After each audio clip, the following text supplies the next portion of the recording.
So I was doing the exercise you had described to Dean before of intentional activity to see that everything just happens by itself. Mm-hmm.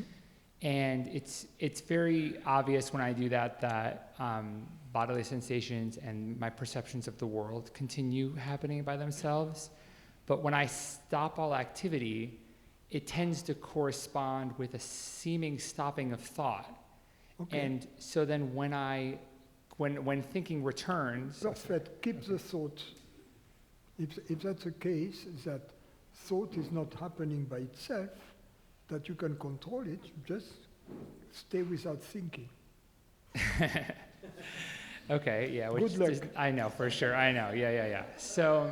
That's my answer. Okay.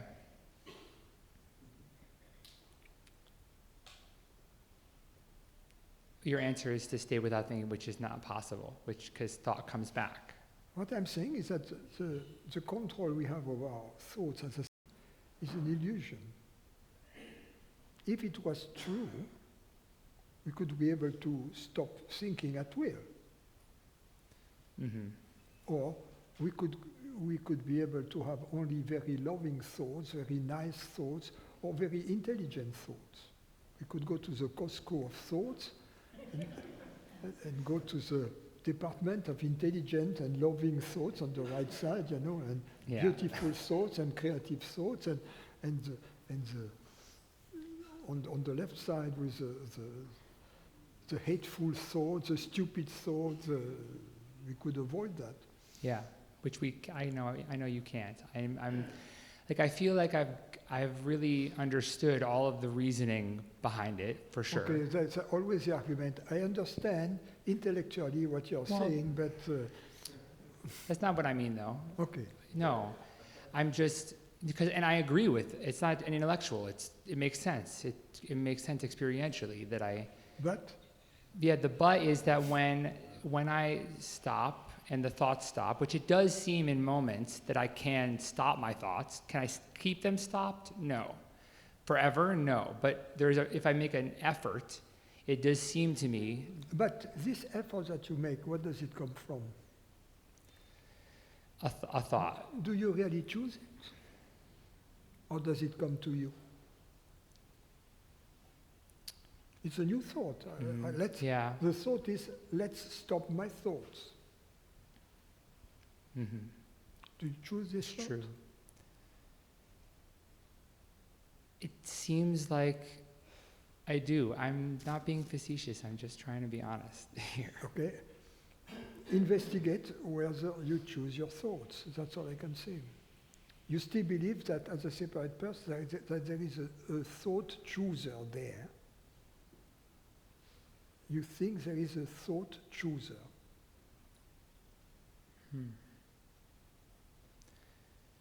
Which is here, and which is very different from the weather chooser. That's the important thing. We have a local thought chooser who is very different from the weather chooser. The local thought chooser chooses the thoughts, but not the weather. And the weather chooser chooses the weather, the accidents in the world, everything, but doesn't choose the thoughts. So there are two thought choosers. And that's what you believe, right?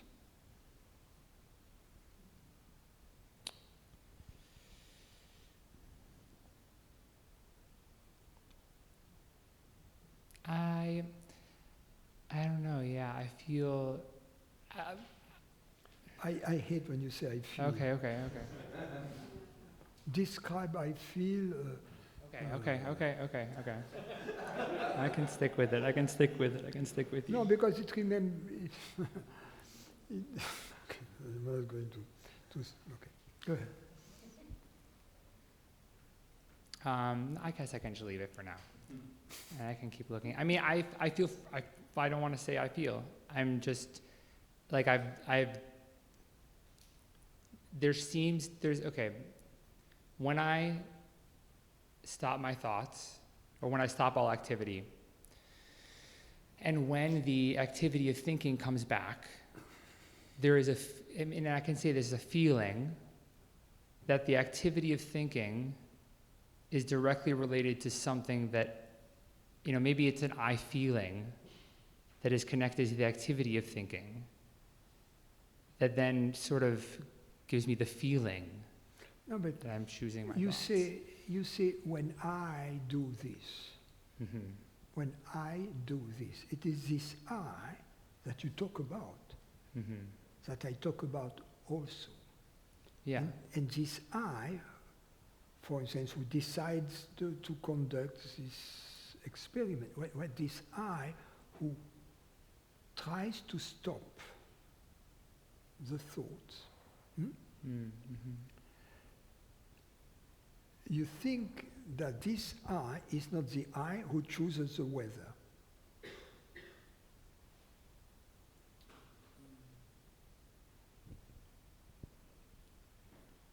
Right? I guess so. I guess. Well, I feel, I guess. Yes or no? Do you think that the I who say, okay, I am trying, I'm stopping the thought, and I have the impression that I can stop the thought, at least for a while, this I, to talk about I feel that I can stop the thought, at least for a while, this I who claims to have control over the thought, yeah. wait, does this I also feel that it can choose the rain No. or stop the rain? No. So we are these two doers. Mm-hmm. The thought stopper, at least for a while, Mm-hmm. and the rainmaker. Yes. Okay? So you feel that there are two different realities, one who can choose to stop the thought, and my guess is that if you investigate the one who can choose to stop the thought is also the one who perceives the thought, right? Yes. Or do you have two eyes? No.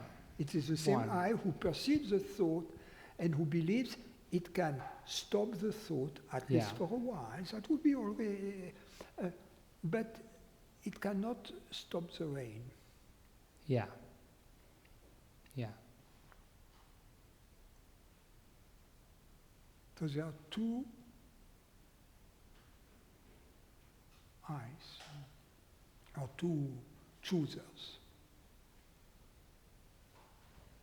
Yeah. What I'm trying to do is to dispel the belief that there is a chooser who can choose only one thing. Hmm.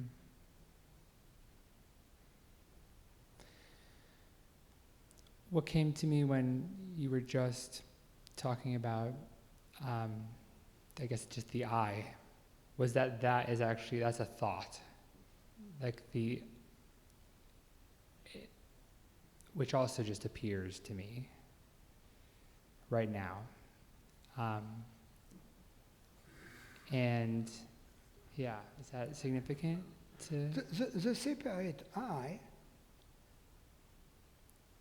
exists only as a belief that there is a separate I.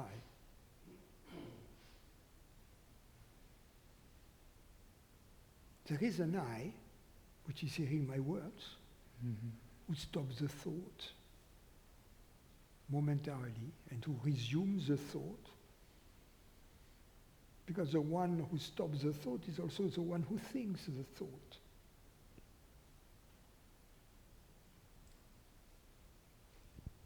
That's the point I'm making, is that if the one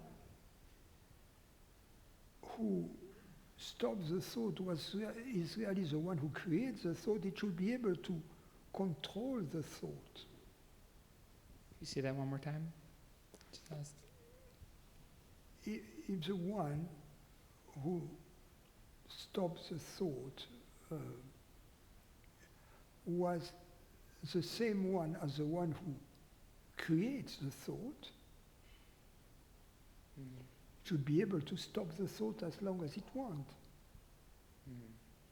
Yeah, that's true. Yeah.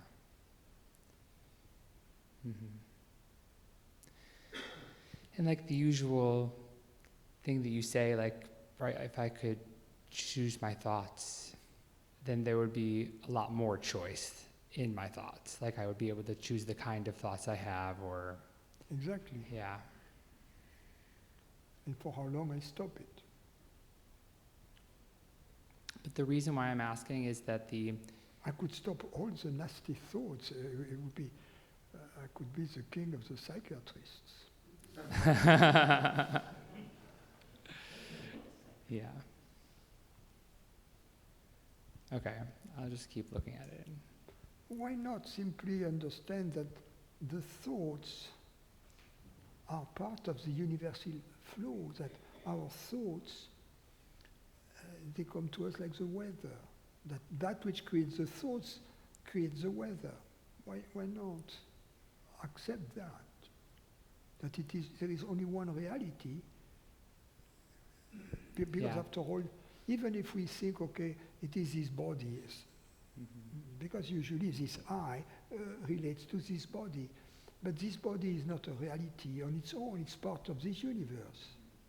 So, in a sense, everything that happens apparently through this body is in fact something that happens in the universe. You see what I mean? Yeah. And like I've contemplated that too, like do I know what my next thought is going to be, or, all of it, like the reason why I still have this little overhang with it is because like and it is a feeling. It's like there's a physical sensation, or there's a sensation attached for me sometimes to the process of thinking, which I guess doesn't tell me that I'm thinking, but it just might be a habit of feeling like I'm the thinker. Is that? But it's okay to feel I am the thinker. Because we are the thinker. We are the consciousness that perceives the thoughts. It's normal to believe that way. Mm-hmm. What is not normal, for instance, is to believe that this consciousness is dependent upon this human body, which is the final reality of the thoughts, and which is different from the reality of the universe that creates the rain and stops the rain. That's where the problem is. Mm-hmm. To see the rain as a cosmic event, which it is, obviously, Mm-hmm. but not to see the thought as a cosmic event. Mm. Okay. If we see consciousness, whatever it is that creates a thought, as the same reality, cosmic reality that creates the rain, everything disappears. All the objections and disappear. That's why I put the finger where it hurts. Okay. Yeah. To see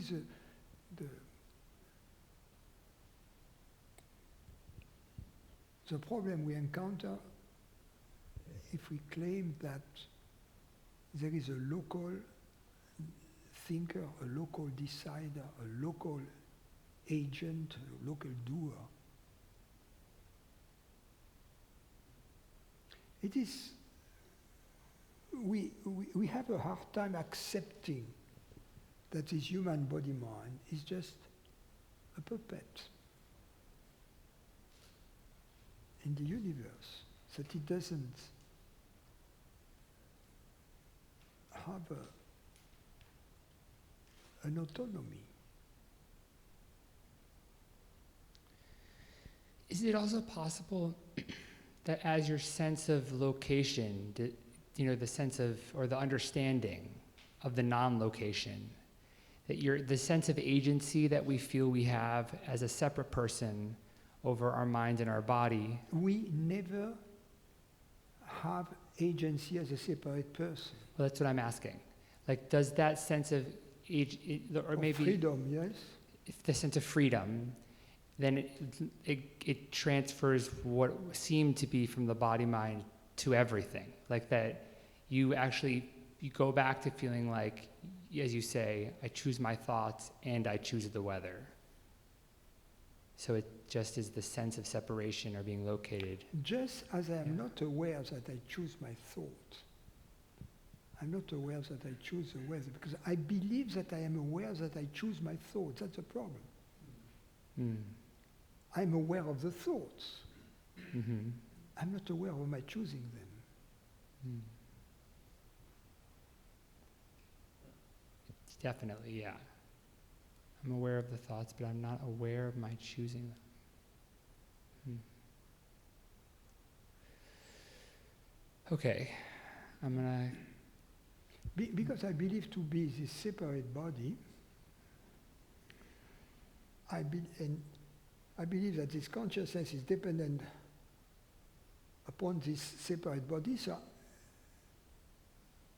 these thoughts that arise in my consciousness, if I believe that this consciousness is dependent upon this separate body, then this separate body is the reality that creates these thoughts. That's the simplistic line of reasoning. So, and in the absence of like a discrimination between a separate body-mind and its surrounding areas, is there really such a thing as saying like, I move my hand?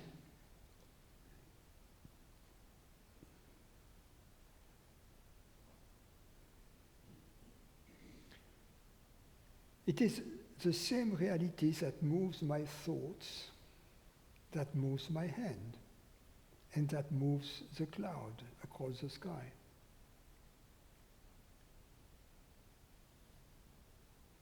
Okay. We have to discover that there is no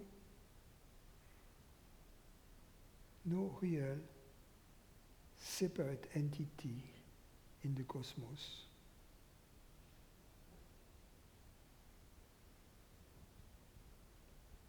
There is only the belief that there is one.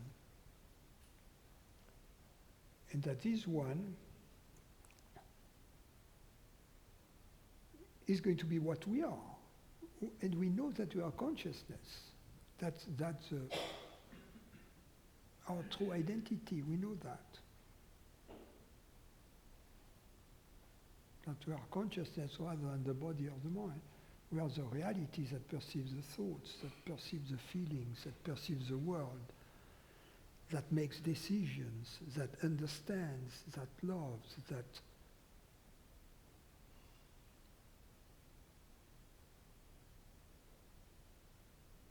that defines our real being.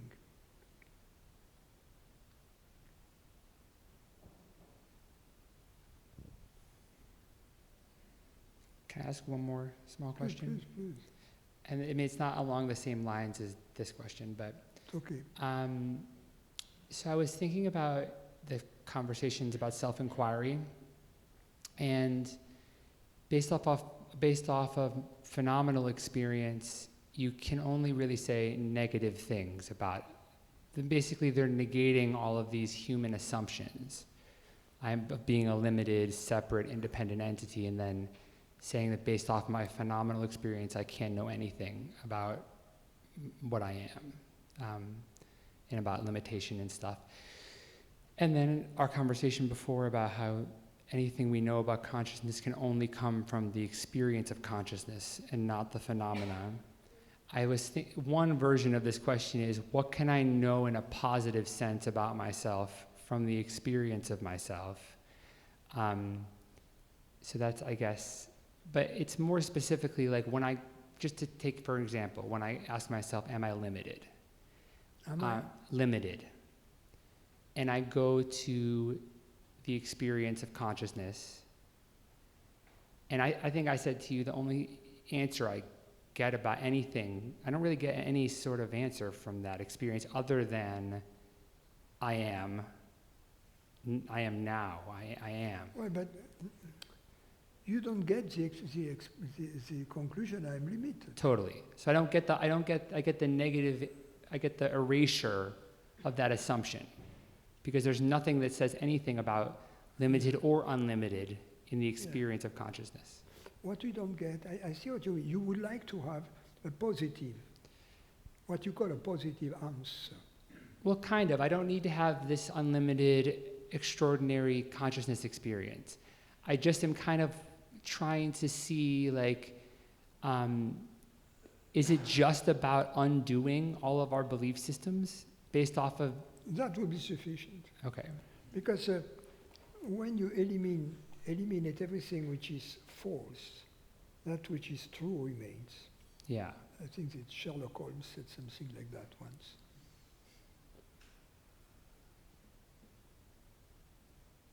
Okay. Okay. You see, if you eliminate all the false assumptions, that which remains must be true.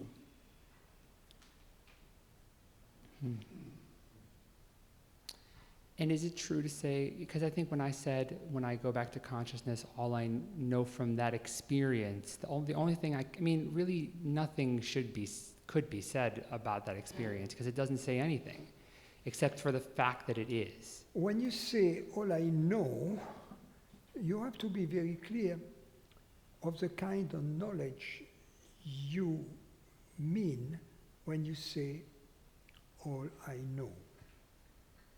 Is this kind of knowledge phenomenal or of a different kind?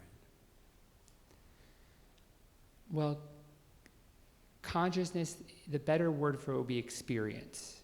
Like that when I go to that, it's an experience.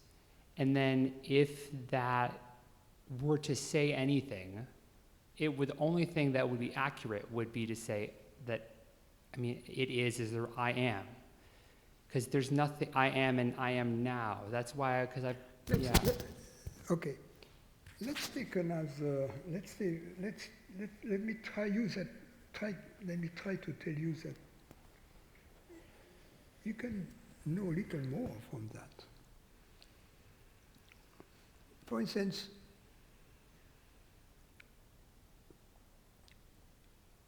intelligence.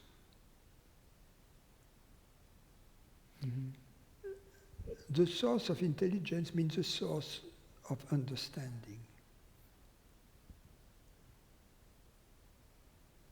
In any moment of understanding, it's a moment of experience of consciousness, because there is nothing else there. I repeat that because it's important. Experientially, in a moment of understanding, there is nothing else than consciousness. So consciousness is more than that which perceives. It is also that which understands. In other words, it's intelligent. So the claim that it is just I am, you have to look a little more closely to see it's also... I guess I don't know, I guess I've never I guess I don't understand how to define intelligence without referring to thought. I guess I don't know what intelligence is. Okay, I can help you with that. There is a form of intelligence which refers more to feeling, to love. A form of intelligence through which we know how somebody else is feeling in a moment. It's revealed to us. You see, No, I was like, sorry. No, It's very true. I was saying I'm with you. It's very true. These moments when you and as a result, there is love, because there is no judgment any longer. There is nobody there, because you are the same. It's because it reveals to you that you are the same, that you can understand so deeply in that moment. It's a form of understanding, but it has nothing to do with understanding a joke or understanding the proof of a Yeah. proposition in mathematics. I guess what I was saying, like, because you were saying that besides just saying that consciousness is, that from the direct experience of consciousness, you were also saying that you can also say that it's intelligence.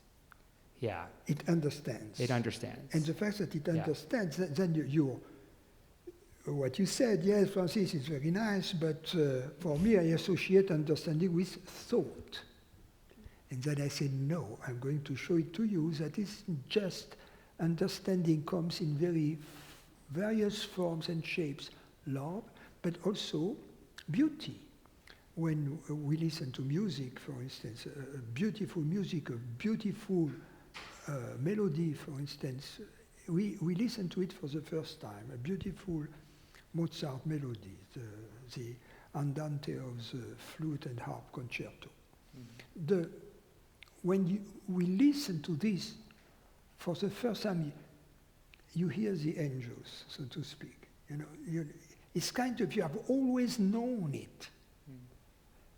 It's a form of understanding, of deep understanding of the music. You see, it touches you. It's like love. In this moment, intelligence, love, and beauty, they are in the same experience. And it is consciousness that experiences that. At that moment, there is nothing. You listen to the melody, but the melody is just notes. And then it concludes itself in you. It's like you listen to a person, you observe the body language, you observe the tone of the voice, and then you feel compassion, you feel how they feel, you see? You feel their emotion, you feel, it's a form of understanding, it's a form of love. Compassion is close to love, but it means, etymologically in Latin, to feel the way the other person feels. Come together. Mm-hmm. Passion, to experience, to feel. The same word actually as sympathy. Syn in Greek, together, and pathy is the same root as passion. To feel together the same thing. Okay. Thank you. Is it okay?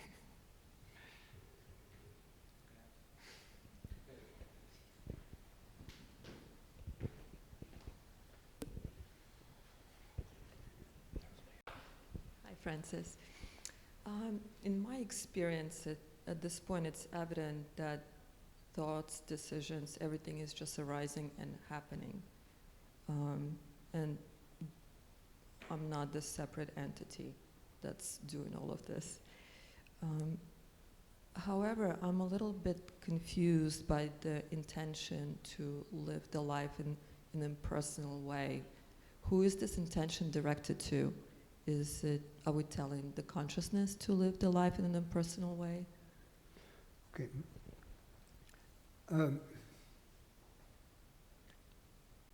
Either you are convinced through a preponderance of evidence that consciousness is universal. Then the question doesn't arise any longer to act as if consciousness was universal. Right? Yes. Let me illustrate that with a metaphor. It's very clear to us that there is gravity on the surface of the earth. Right? It's very clear to us. We don't even have to think about it. Does it take an effort for us to act as if there was gravity on the surface of the earth? No effort. It is the opposite would require an effort. For instance, you are on the 10th floor of a building, right? To jump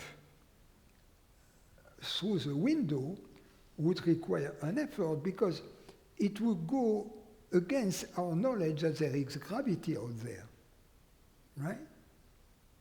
So when we are really convinced that there is gravity, we don't jump through windows. But if we have taken a lot of LSD, or if we are mentally deranged, we think, I can fly, you go through the window and you do that, good luck, right? So, it's the same here. The moment, if we are convinced through preponderance of evidence, because it is through preponderance of evidence that we know that there is gravity. We cannot be absolutely certain that there is gravity, you see? Preponderance of evidence, that's how science works. It's called induction, right? So preponderance of evidence that there is gravity, preponderance of evidence that consciousness is universal, then it's effortless to live our life in accordance. Second possibility, we are not convinced.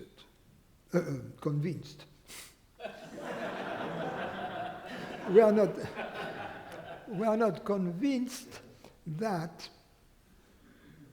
consciousness is universal. So we are in a position where we have no clue, let's say, 50-50. So the logical way to handle the situation is to have the time act or live our life as if consciousness was universal. Every time an opportunity presents itself where we have an option between two. But do we have an option? Not really, no. Isn't decision just arising on its own? So we're not really choosing. Or everything arises on its own. But if we are convinced that everything arises on its own, we are in the first case. Right, right now, I am addressing the second case. Right? I wish everybody was there. I would be out of business. But now we are addressing the first case, right? So we are addressing the case where someone is not convinced.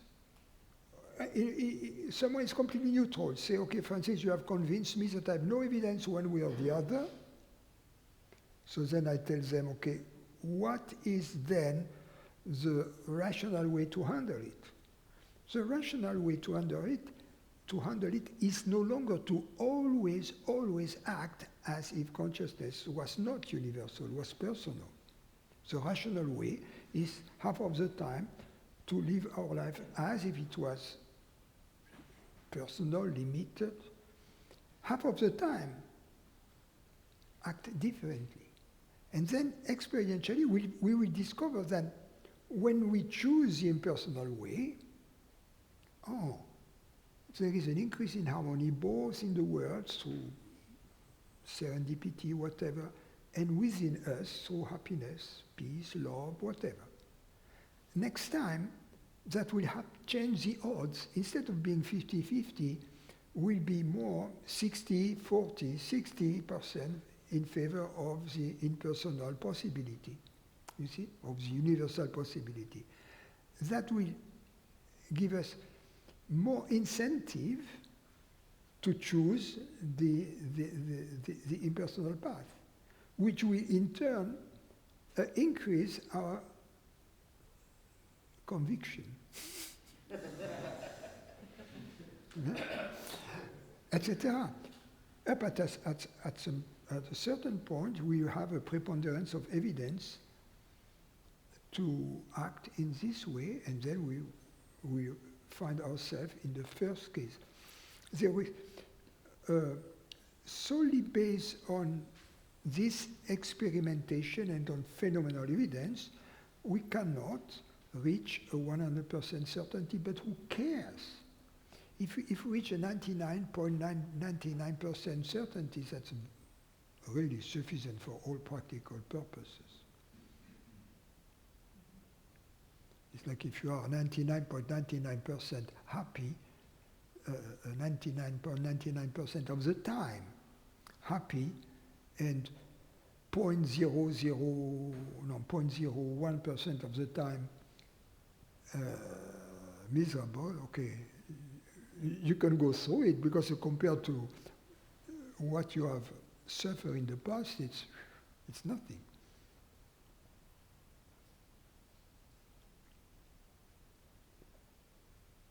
So the point is to reach a reasonable level of certainty about the impersonal possibility, and then we live our life in wisdom. That's, even if it is 1% of the time, if it is 5% of the time, it makes a huge difference.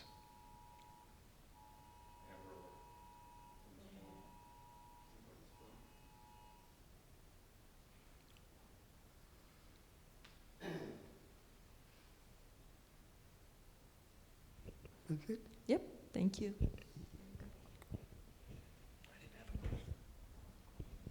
Francis, the impersonal perspective, which,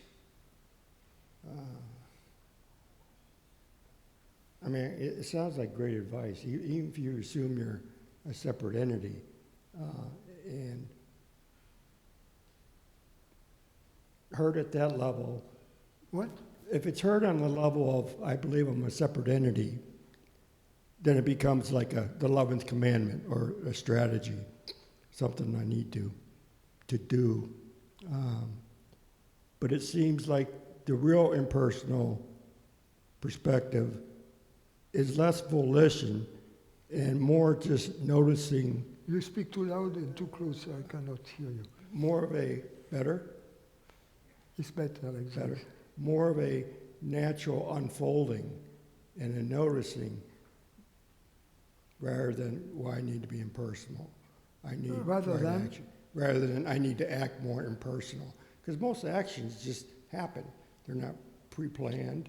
They're not. Well, if I think I need to act impersonal, thinking I am a person, Yes. already this thought is not very impersonal. Yes. Right. In other words, to really act impersonally, we need to implicitly, at least, challenge the belief to be a separate consciousness. Yes. Otherwise, as we say in France, the worm is already in the fruit. Yeah. I'm trying to say that it comes natural with further understanding. But for instance, when I say to conduct experiment, right? Yes, yeah. It depends. What is the goal? For this experiment to be true, the goal has to be to seek the truth of the matter. If we seek a personal thing, it's very different. If we think, okay, I misunderstood Francis, and I think, okay, if I act impersonally, I'm going to get $1 million. I want $1 million. I need it, so I'm going to do my best to act impersonally, but because your intention is not the truth, love, beauty, Right. this action is not going to be impersonal. It's going to be very much personal instead. Yes. Yeah. So we have to be clear that we conduct experiment, and what we do is to seek the truth. Yeah. It's like a scientist. He conducts an experiment. He doesn't seek to impress people. He seeks the truth. I mean, there are some scientists who have published papers who have been debunked because when people have tried to verify the experiment, they couldn't. Yeah. You remember what was it, the cold fusion some time ago? Yeah. Because when we say something's impersonal, it's only impersonal from the impersonal point of view. It's only impersonal if it doesn't come from the belief to be a separate person. Yeah, yeah, same thing, yeah. Which is same as saying is that there is no personal. Yeah, I call it impersonal, but the perfect world would be if it comes from wisdom and not from ignorance, right? Yeah, yeah. But when there's a patterns, behavioral patterns that develop over a period of time based upon years of assuming I'm a separate individual entity, those patterns are a result of that belief. Yes, but they get replaced Yes. with opposite patterns, so to speak. you Yeah, know? yeah, right. In the beginning, we pay attention to live it, to choose the impersonal option, Yeah, but then it chooses itself because we went into the groove, so to speak. right. You see, That's what I'm getting at. It's not really something we do. It's what we notice that's happening. it does itself. Yes, Yeah, it does yeah, itself. Yeah, yeah.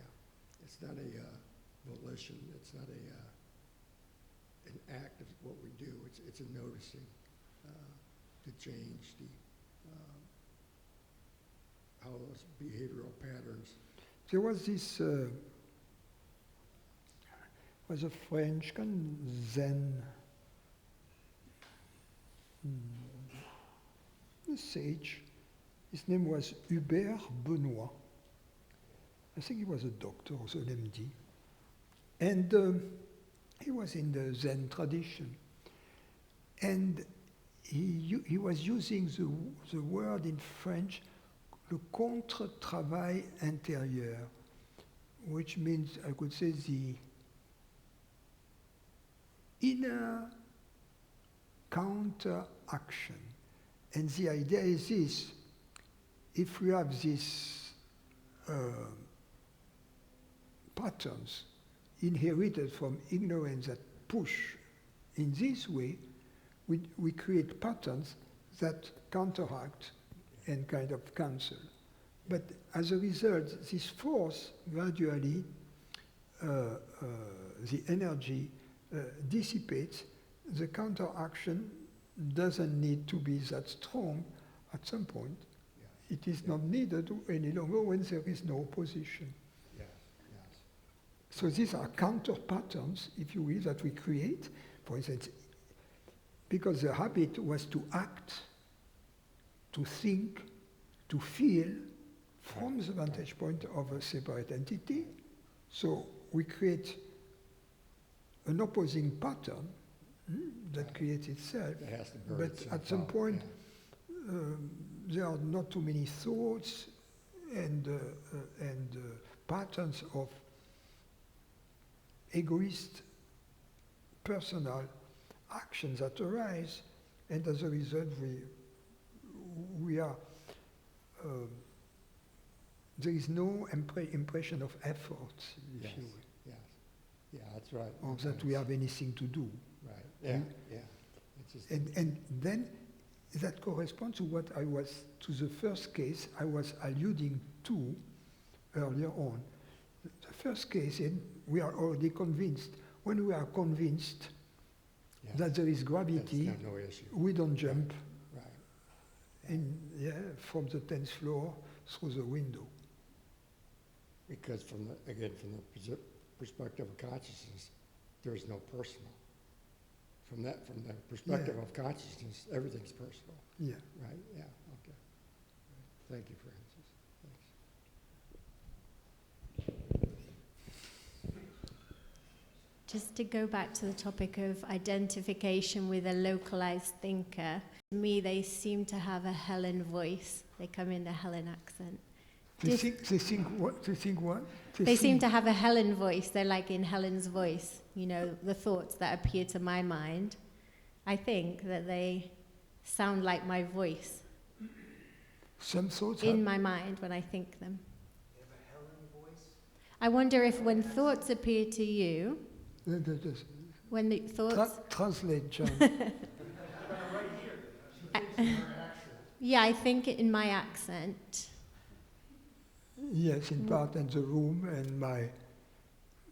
But when thoughts appear to Francis body-mind, they appear to consciousness, they don't appear to Francis body-mind. Right, they appear to consciousness through the vehicle Francis body-mind. Okay. And do they have the French accent, or they're in French.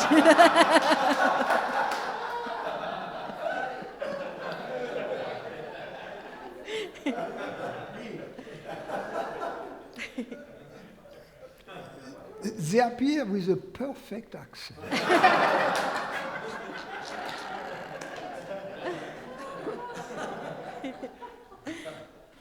Because I think it's just another trick of that makes us fall into identification, thinking that because the thought has a Helen voice, it comes from a Helen body mind, whereas really the thought comes from consciousness, is transmitted via Helen body mind or processed by the computer of Helen body mind, and that's why it has a Helen accent. And I have very rarely had a thought appear in my mind that is very much not a Helen voice, and it's like, whoa, okay, I need to pay attention. It was like very good, powerful thought, but.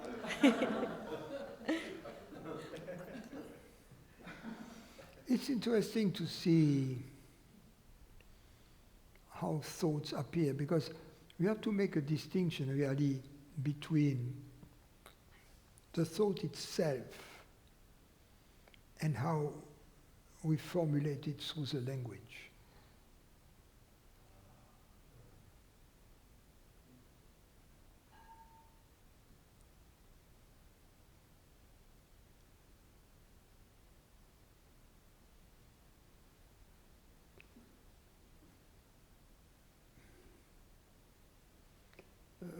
Thoughts are like flowers that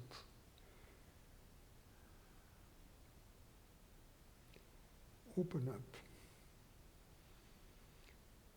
And then you cut them and you take them to the market of language.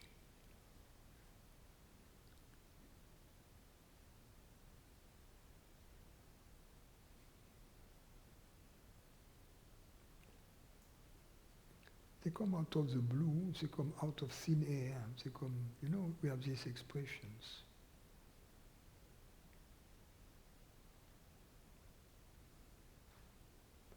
Or other thoughts, they come out of fear, out of a feeling of doom, a negative feeling. And the negative feeling, there is always a me at the origin of it.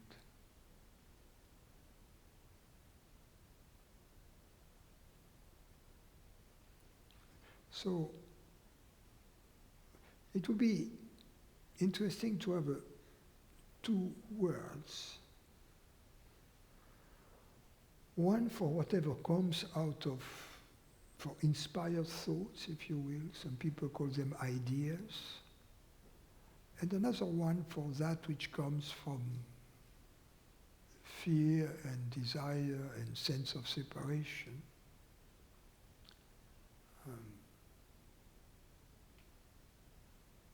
That which comes from a place of light, of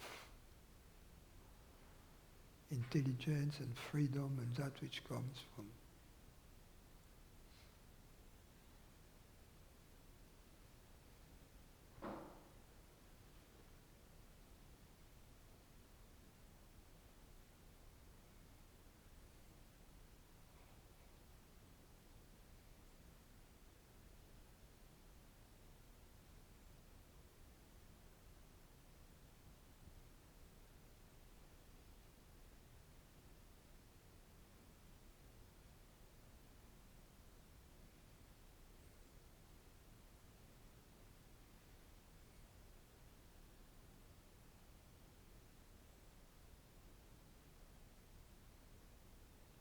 yes. Thank you. So, going back to the experiment, personal behavior, it seems that I've been missing something. Like when I remember to do the experiment, it's like, oh, I got to do the experiment. And when I think of like experiments in college, say in lab, it's like, okay, why am I doing the experiment? What's the point of the experiment? What's the step? And I'm skipping all those. The point of the experiment, it seems that I need to remember is, okay, the reason I'm doing this is I'm not 100% sure of the nature of the locality of consciousness. And I'm going For to see, instance, and I want to see what the results be if I try something. yeah, And so if I do that, it seems that's like impersonal. then I'm going to use plain old whatever words.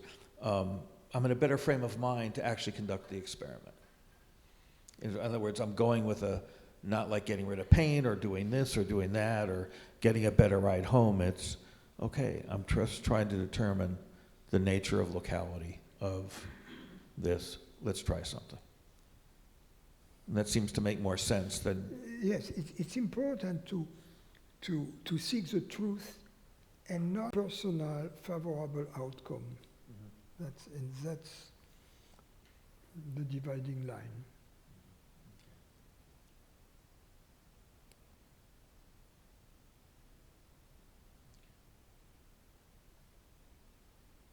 Thank you.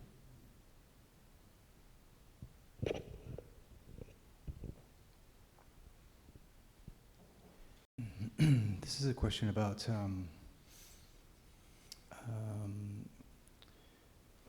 like at home, I sort of have yoga experiments that just kind of come up, and so recently I've been experimenting with, I guess the word would be bliss, I think. So I think it's a noumenal quality, we could say. It's similar to love, or well, I don't know what it's similar to, but I'm trying to articulate this. So it appears to me that all of the sensations arise out of this bliss and then subside back into bliss, and that it's like the bliss is the substrate of the sensations. The peace, yes. The peace, and I could also say it's like well-being. Bliss is like The well-being. silence, the peace, the space, the presence.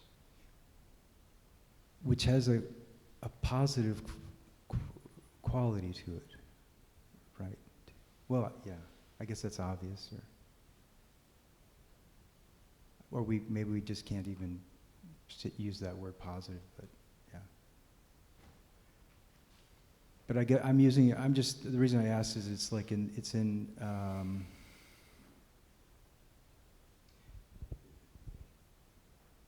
there's just been a struggle with negative sensations, and there's been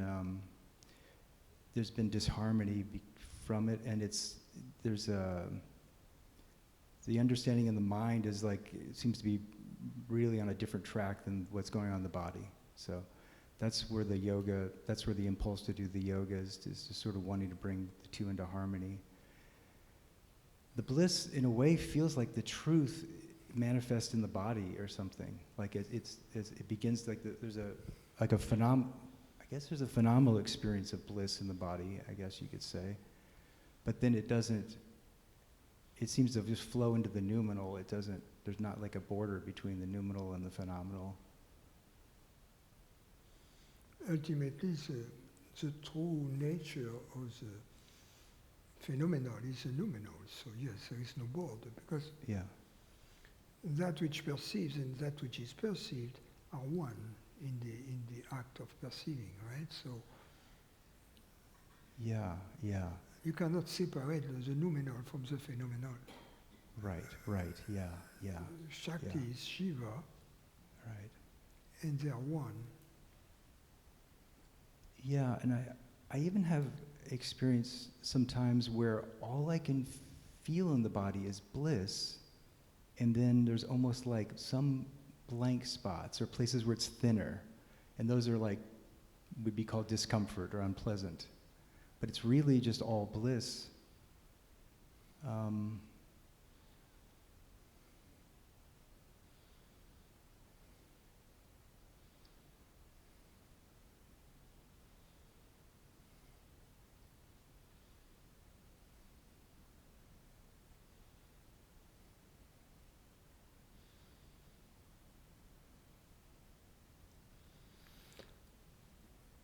It's different. It's difficult to address this type of.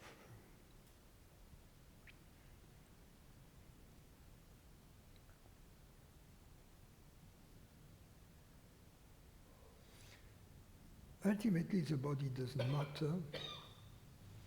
Ultimately, the perceptions in the body are not that important. The state of bliss or the state of discomfort are irrelevant to this deeper transparency.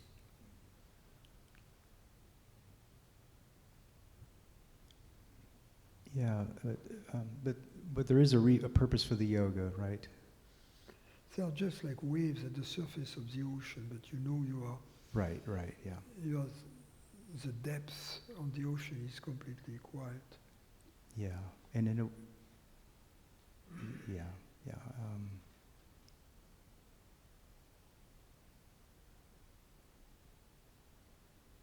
Yeah, that's what I was reluctant to ask this question because I don't quite know how to formulate it. Yeah, it's sort of like something's emerging. I'm trying to understand, and I've thought about the last couple of days. Sometimes what is experienced as bliss is a body which is all of a sudden relieved,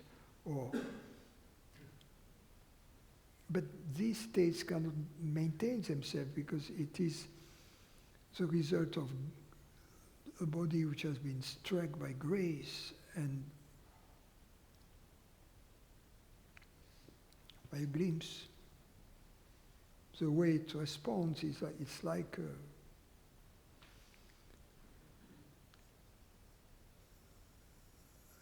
the string of a musical instrument which has been pinched and then resonates. So the body resonates, and the mind also resonates with the truth. But this resonance can take different shapes.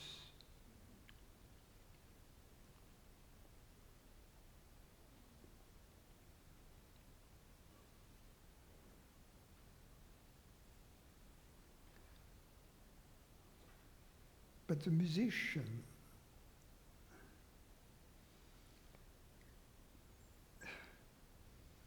kind of remains invisible.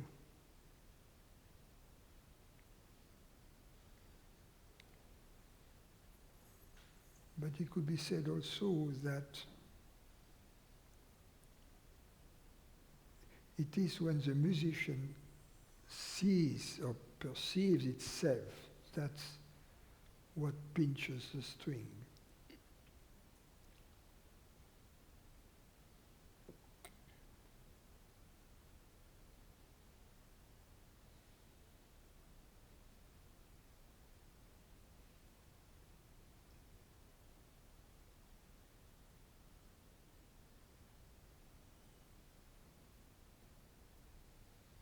Thank you.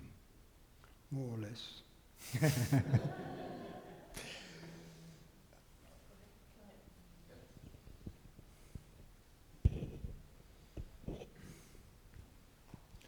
Yesterday you brought up that hatha yoga that you've been doing before working on the yogic practice with Sean Klein was almost a bit of an impediment. I'm wondering if you can elaborate on this, because I've been practicing hatha yoga now for quite a while and I really enjoy it, and I'm wondering how I can integrate what we've learned here now over the last week into my practice. I mean, you do it the way we did it. What is important is not what the posture we take, the breathing exercise we do, it's how we do it. How we do it. That's what the essence is.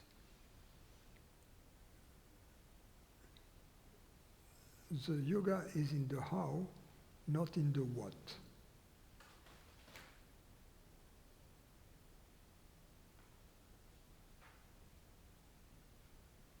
So you shouldn't be, I mean, I had practiced yoga when I met my teacher, and I could see that I was, in hindsight, that I was making effort, that I was, and it took me time, even after I met my teacher, and after I was taught this new form of yoga, to reverse, because I was still in doing, you know, I wanted a result. I wanted to do the posture in a perfect manner, to look perfect. My body was young and was good for that. But I should have known better that the yoga was not in the posture, because we had a friend, Michel, who was close to Jean Klein, and he came from a Buddhist tradition. He was very intellectual, you know, was a poet, and he had a body which was hyperlax, meaning it's a special case where, you know, people can, so he could take any posture like that. But remember, he was an intellectual. So one day we were doing yoga together. He was always in the perfect posture. And I asked him, but what do you do when we do the yoga? What's going on in you? And he said, well, I put the body in the posture, and then I think. You know, it's called to pay lip service to the guru. That's a lip service to the guru. He was doing a thing, and I'm so. So the yoga is in the how we do it. And it's in this dilution of the body in the space. The goal is to feel that the world is my body, the absence of separation. And it grows on us. You know, we have to understand that it grows on us over time. So that at some point, if after a few years, if a magician would come with a magic wand and just would put us back in time by 5 years, it would immediately feel that our body is very uncomfortable, in a lot of suffering, in a lot of pressure. It would be terrible. But because it has grown on us over time, this transparency, we don't notice it because something which is natural, we don't notice it. If we are changed, a sudden change occurs from a position where we were, there was a big tension, all of a sudden it gets released and there is a relief. That gets noticed. But after a while, it only feels normal to be relieved, you see? So it becomes just transparent. Something has disappeared. A problem has been eliminated. A pattern has got dissolved.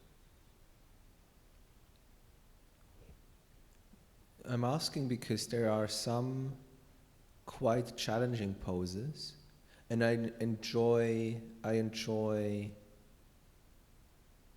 getting into them. But then that is a bit at the clash with the way Well, we've... but it's okay, James. There are certain poses that I find are dangerous, and we shouldn't do them.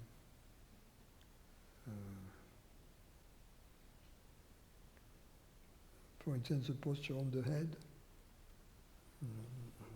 like that on the head, Shirshasana. Mhm. And I think it puts too much pressure on the retina, and it may trigger a retinal detachment, which is a very serious thing. So I wouldn't recommend that.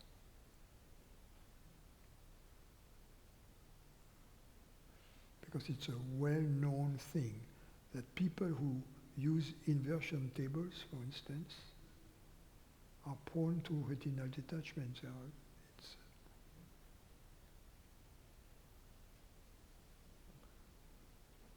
So, especially if you are perfectly vertical, if the legs are not as high, it's less of a problem. So, but a lot of yogic exercises are good for fitness, to maintain the muscles, to maintain balance, to maintain proper position of the skeleton. So there are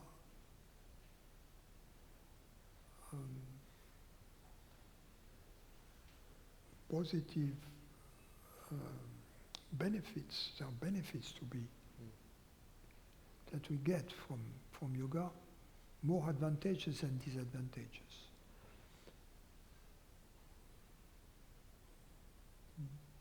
But the spiritual element is really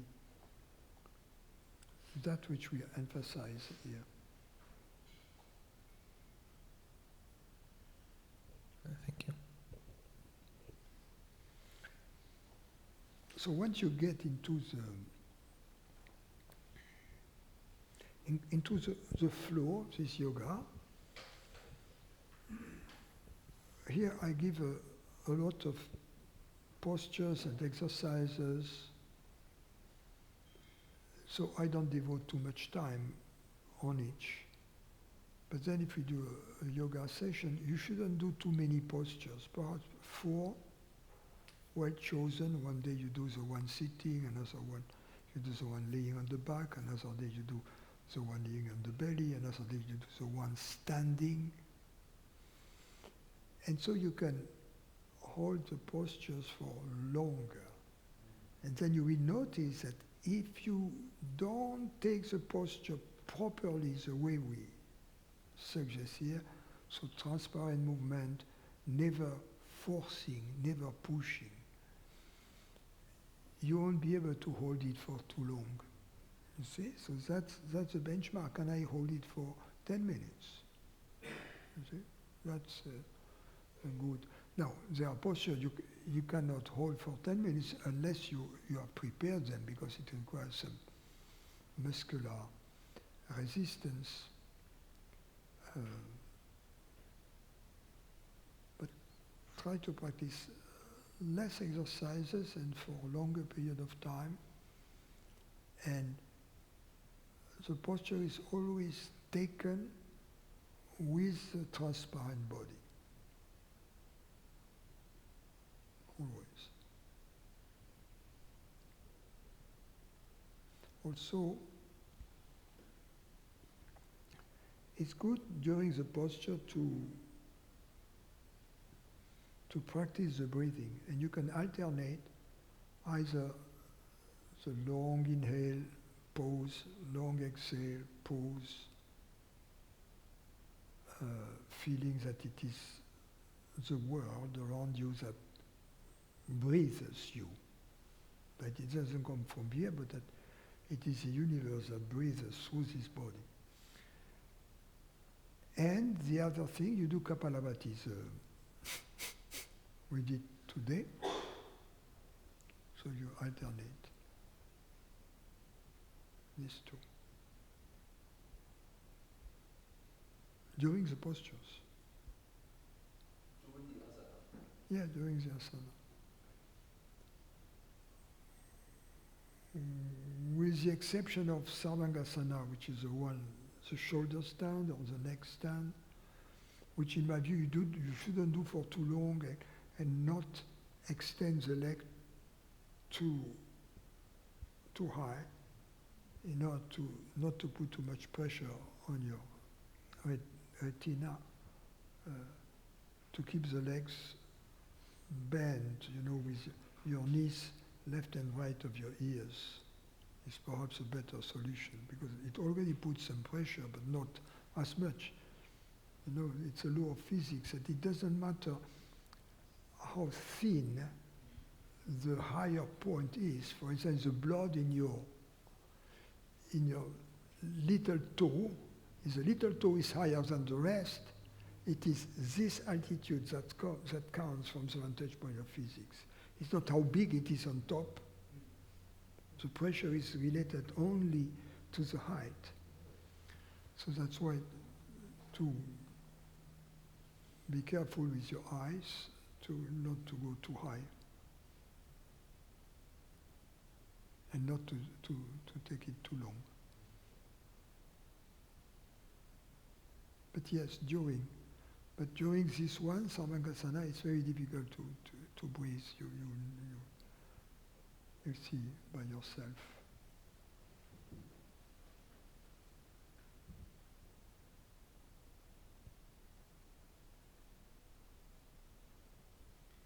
Okay, Francis, over here.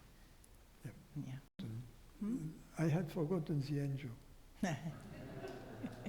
I'm transparent. So from bliss to the body, stretch in transparency, back to bliss. So some curiosity, and so God is described as Satchidananda, and the Ananda part different from the Ananda Kosha.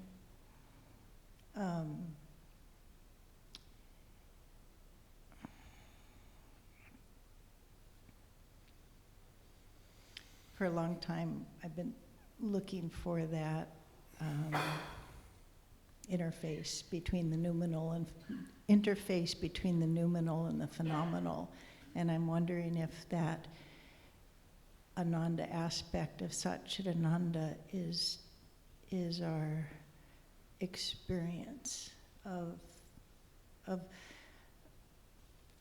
an unchanging, something that's always here, that's possibly we can settle back into, that's readily available.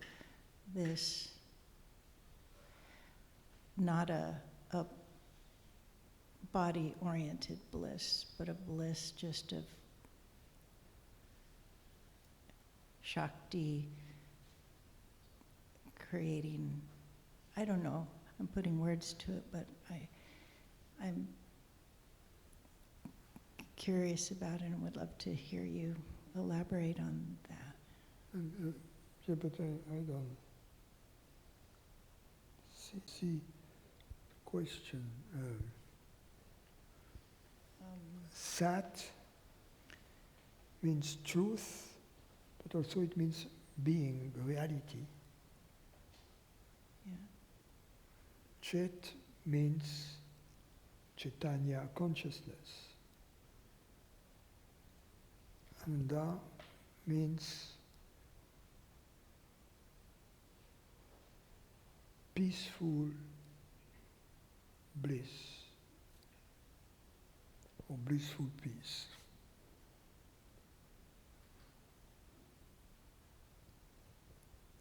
Yeah, thank you. That's beautiful. And so we have the capacity as consciousness to experience not only being, not only consciousness, but that. In the tradition, there is more. There is Sat, Chet, Ananda, Nama Rupa. Nama that's the names, but basically it means the thoughts somehow. And Rupa means the forms, mean what we see, what we perceive as forms. So Nama Rupa means, in fact, the totality of phenomena. Satchitananda is a noumenal, Nama Rupa is a phenomenal. Satchitananda is Shiva,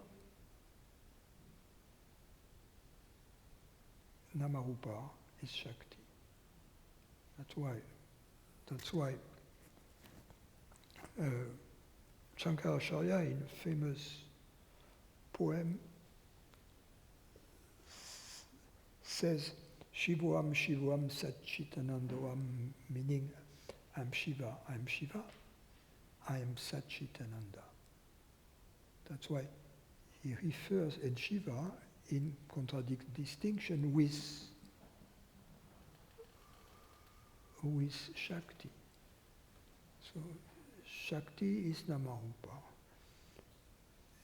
In ignorance, we believe that there is only Namarupa, only Shakti.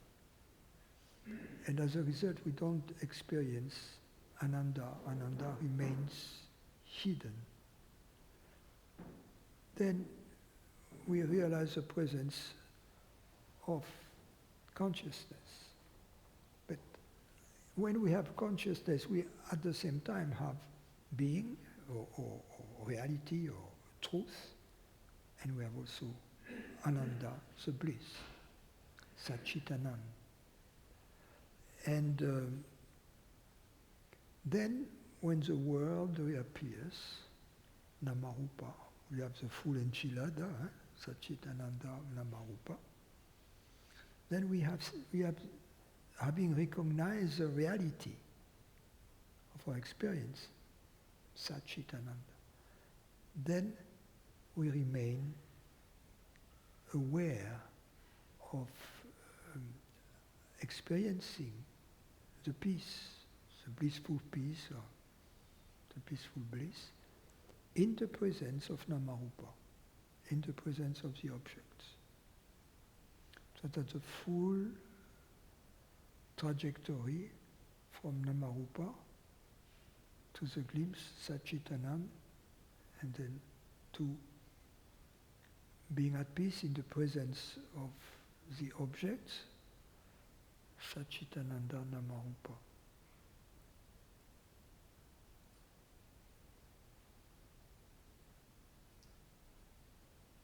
Thank you. And where would you interject that freedom of agency that is of the one, the Satchitananda?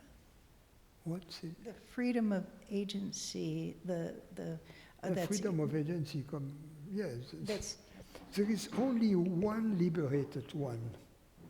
You know, that's when we talk about sages, there is only one sage. That's something Atmananda used to say. There is only one sage. There are not many sages. If people claim there are many sages, they don't get it. I mean, we can say Ramana Maharshi was a sage, etc. But we have to know better. You know, like there is only one sage that shines through all the body minds called sages. There is only one sage. And we all have it at the center of our being. We are all the sage. yeah. So there's the Satchitananda, which is the unmoving, unchanging, ever there. Then there's Namarupa, which is the ever-changing creation. Yes. And then there's, maybe it's the will or I'm not finding the words, the agency, so I thought, well, maybe that's associated with Ananda, but so where do you put that creative The freedom, force? the will, yes, because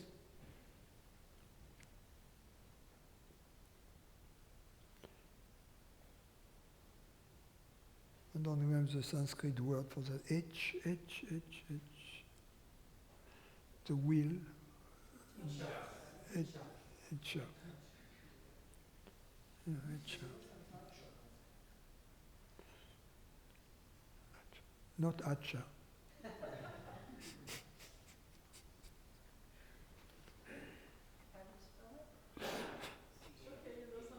It's, it's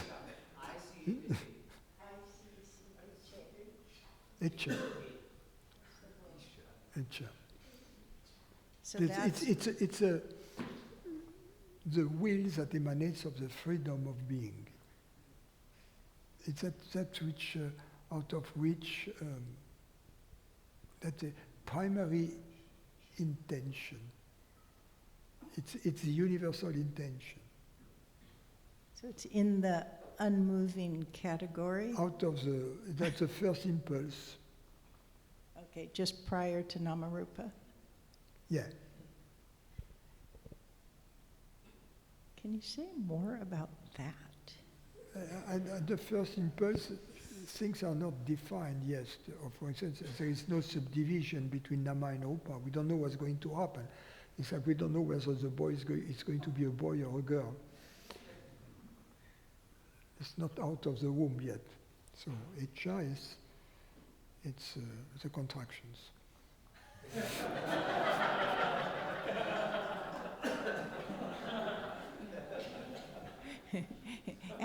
How do we experience that? What is...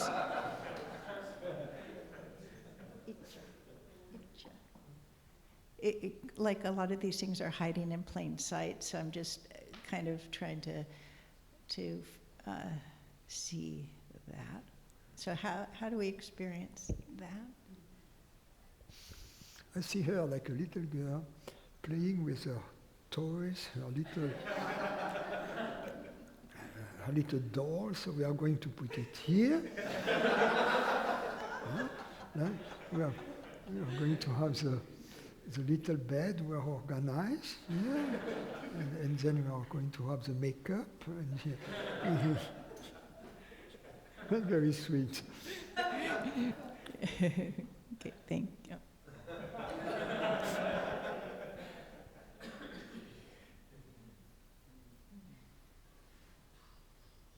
Thank you.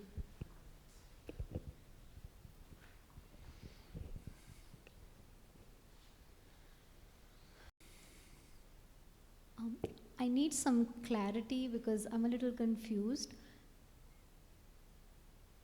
When I close my eyes, the experience of just being or consciousness, there are just sensations and everything is appearing. But as soon as I open my eyes, the visual perception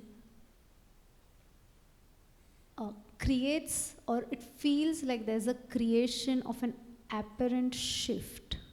Of what? An apparent shift. An apparent shift, yeah. That's why we do this. Is Yogic that exercise. normal? It's Or how do we get up? It's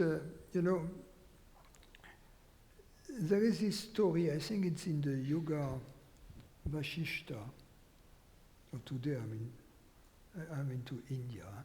So in the Yoga Vashishta there is this queen, I think it's Emakuda, and she's married to the king. I don't remember the name of the king, it doesn't matter. He's not that smart. And Emakuda is a truth seeker, and so she's looking for a guru, and sometimes in the woods she meets this avadut in the woods who is becomes his guru, and she gets what she was looking for. And then the king noticed a change in her, and he says, "Oh, are you happy? Yes. Can you get me there? Yes, of course."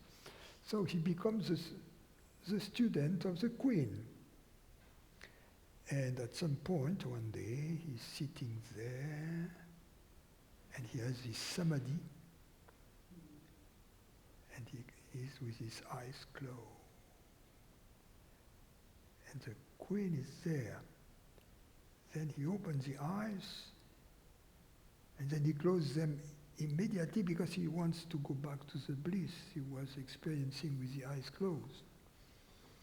And then Makuda says, no, no, no, no, no, no.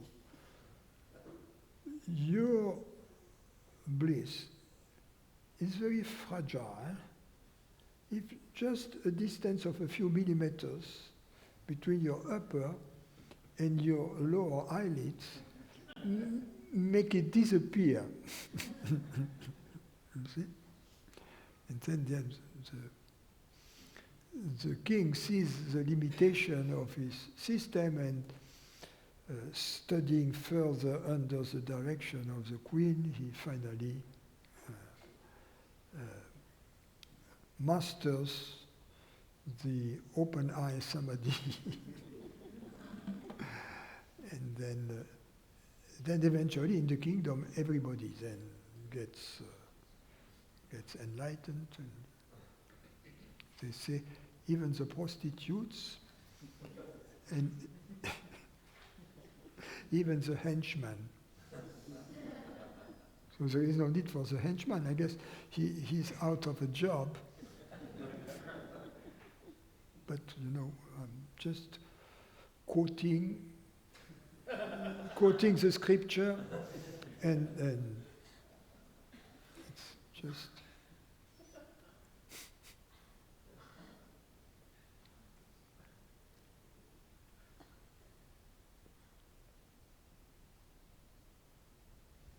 Now you have to do this exercise or understand that what we perceive is our perception. We don't see the same flower, you and I. We believe we do, but what we really see, you see your perception, I see mine, they are different. It's obvious, right? So what you and I see is not out there. It's there where our thoughts are. And in the same way, when we perceive our knee, we don't perceive here. We perceive it where our thoughts are. And it's not in space and time, it's a different space. That's important to understand, that we don't perceive our body in our body. Repeat that. We don't perceive our body in our body. We perceive bodily perceptions in consciousness. That's the truth of our experience.